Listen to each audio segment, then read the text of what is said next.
Hello everyone, welcome back to my channel. For today's video, I'm going to talk about the upper house election. As someone who lives in Japan and has closely observed Japanese politics, the upcoming House of Councillors election is truly a significant event. Today, I'd like to dive deep into this important election with all of you. Honestly, I'm quite anxious of what the future holds for Japan. What's happening with the Ishiba administration now? First, let's talk about the current Ishiba administration. To be frank, the Ishiba cabinet's approval ratings aren't very high, especially with the recent price increases.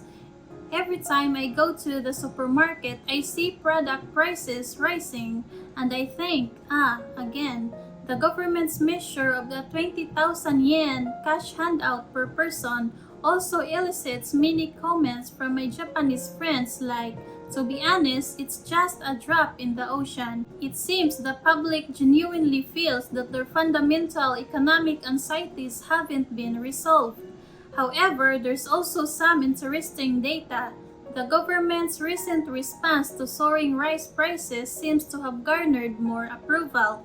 It makes sense. People are naturally sensitive to issues that directly affect their daily meals. Also, the politics and money scandals have been a major issue lately. In response, the Ishiba administration is moving forward with revisions to the Political Funds Control Act. I believe this shows that the government feels pressured to demonstrate a reform-minded stance amidst growing public distrust in politics. In the current diet, the ruling party in the House of Representatives is in a minority government situation. What this means is that matters previously decided solely by the ruling party now require discussions with the opposition. As a result, the debates in the diet seem to have become more active than before. This House of Councillors election is truly a focal point as it will determine whether this divided diet situation changes or becomes even more complicated. What does half re-election mean? Let me briefly explain a bit about Japan's election system here. Japan's diet is composed of two chambers, the House of Representatives and the House of Councillors. While all members of the House of Representatives are elected at the same time, the House of Councillors is a bit unique. The term for the House of Councillors members is 6 years, which is longer than that of the House of Representatives. Furthermore, half of the members are re-elected every 3 years. This means that in the upcoming election, only about half of the total House of Councillors members will be up for election. Therefore, members who were elected in the previous election will not be subject to this election and will continue their terms. This half re-election system means that the balance of power in the House of Councillors tends to shift less drastically compared to the House of Representatives, and it is said to play a role in considering matters from a more long-term perspective. However, in the current minority government situation, the composition of the House of Councillors will have a significant impact on future government operations. Now, let's look at what each political party is advocating specifically. The main issues in this election are directly related to our daily lives, the economy and price hike countermeasures, as well as social security, diplomacy and national security, and political reform, among many others. What about well-known parties? First, the ruling Liberal Democratic Party or LDP says it aims to balance economic growth with fiscal discipline. They set an ambitious goal of increasing wages by about 1 million yen by 2030. For price hike measures, they talk about providing subsidies and grants. However, they seem to be against easy consumption tax cuts and rely on deficit bans. Their coalition partner Komitō gives the impression of having more policies that closely address our daily lives. They talk about balancing consumption tax with benefits, making pregnancy and childbirth free, and expanding childcare support with many concrete proposals. The leading opposition party, the Constitutional Democratic Party of Japan or CDPG, is primarily advocating for a 0% consumption tax on food products for 1 year. Their message strongly emphasizes directly assisting our lives amidst rising prices. The Japan Innovation Party talks about reforms that cut to the bone, such as reducing the number of diet members and banning corporate donations. Making the consumption tax on food zero and abolishing the gasoline tax are also key points for them. The Japanese Communist Party or JCP aims to abolish the consumption tax and argues the large corporations and the wealthy should be taxed more. Reiwa Shinsengumi also calls for the abolition of the consumption tax, stronger taxation on the super rich, and the cancellation of student loans, proposing bold policies. Their message strongly emphasizes helping vulnerable people in society. The hottest party in Japan right now, the rapidly rising Sanseitō, and this time, the party I'm personally paying the most attention to is Sanseitō. Did you know? Recent public opinion polls show a rapid increase in support for Sanseitō. In particular, a July 2025 poll recorded an astonishing 34.74% support for them, while the Democratic Party for the People or DPFP also saw its support rise to 16.84%. Some polls even show them surpassing LDP's 7.37%. This is a significant departure from previous trends, suggesting a new wave in Japanese politics.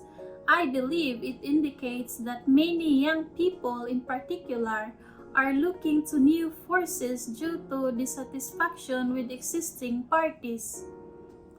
Sanseitō has somewhat unique policies. They operate an anti-globalist philosophy, and the root of that is their Japan's first mindset.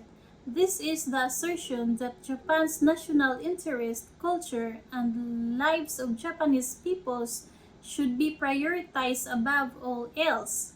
In terms of economic policy, they talk about creating a new currency system using a digital yen and gradually abolishing the consumption tax to directly reduce our burden. For energy policy, they go against the current major trend of decarbonization, advocating for reinvestment and research and development to new nuclear power technologies like next-generation small modular reactors and nuclear fusion. They even propose a bold stance like withdrawing from the Paris Agreement. Their policies in education, food, and agriculture are also distinctive.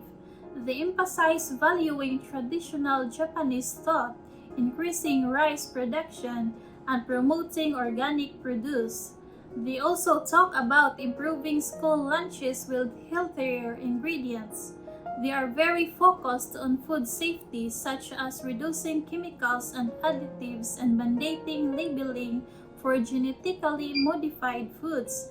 To me, this clearly feels like a Japan First message aimed to protecting Japan's food and health.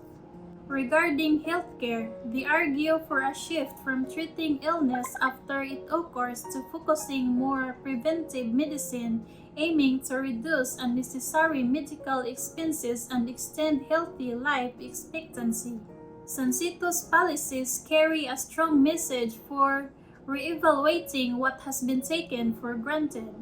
I think this resonates particularly with the younger generation and those who feel discontent with the current state of society. They are also very active in disseminating information on social media, which seems to be helping them gain new supporters. This House of Councillors election is truly crucial as it will determine whether the Ishiba administration continues or if there will be a significant change in power. Prime Minister Ishiba hopes to secure a majority of seats, but depending on the outcome, it could directly affect his own political future. The divergence in public opinion poll results suggest that many people in Japan currently have no party affiliation. Everyone is not satisfied with the current political situation, so they're not sure where to cast their votes. In such climate, it's very interesting that parties like Sanseitō's, which advocates for ideas outside the traditional framework, are gaining support. Each party's policies cover key issues that deeply affect our lives: price hike measures, social security, diplomacy and political reform, debates over consumption tax, nuclear power, and constitutional amendment, in particular, strongly reflect each party's ideology and strategy. While opposition parties have gained more influence in the Diet due to the minority government situation, their coordination remains a challenge.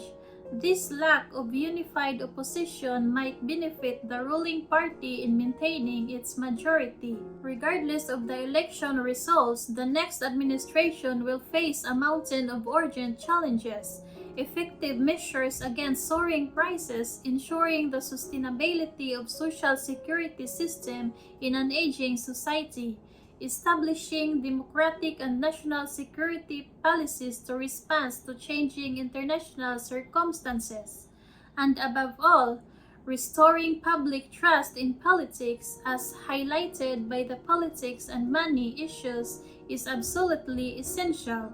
This House of Councillors election is truly a vital shape in shaping Japan's future.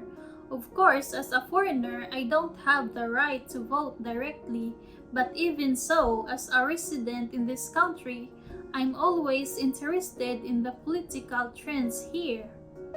I hope this video makes you think about the election. Please, before you go to vote, examine each party's promises and cast your important vote.